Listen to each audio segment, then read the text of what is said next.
why did the Prime Minister tell his MPs this week that Scottish devolution is, in his words, a disaster?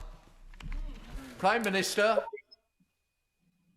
Thank you, Mr. Speaker. I think what has unquestionably been a disaster is the way in which the Scottish Nationalist Party have taken and used devolution as a means not to improve the lives of their constituents, not to address their health concerns, not to improve education in Scotland, but constantly, and I know this is actually a point of view that is shared by the right honourable gentleman who leads for the opposition, but constantly to campaign for the breakup of our country and to turn devolution, otherwise a sound policy from which I myself personally benefited by when I was running London, but turn devolution into a mission to break up the UK.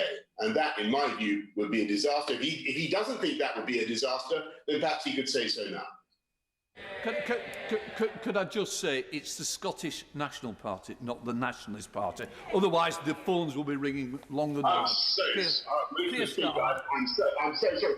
They're national but not nationalists, I see. Right. We can play pedantics another time. Keir Starmer. Mr. Speaker, the biggest threat... We now go back. Well, Prime Minister.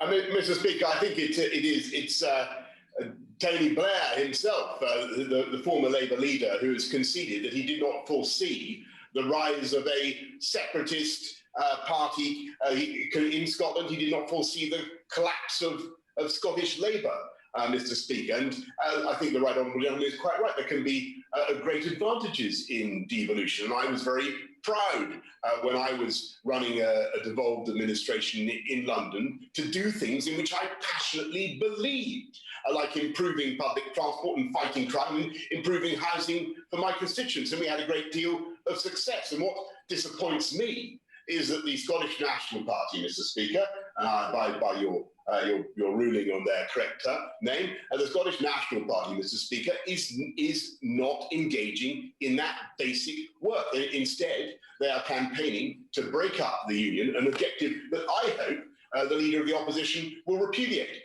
Will he say so now, that he opposes the break-up of the United Kingdom? It's not a ruling, it's a matter of fact. Keir Starmer. Of course I don't want the break-up of the Union, the United Kingdom.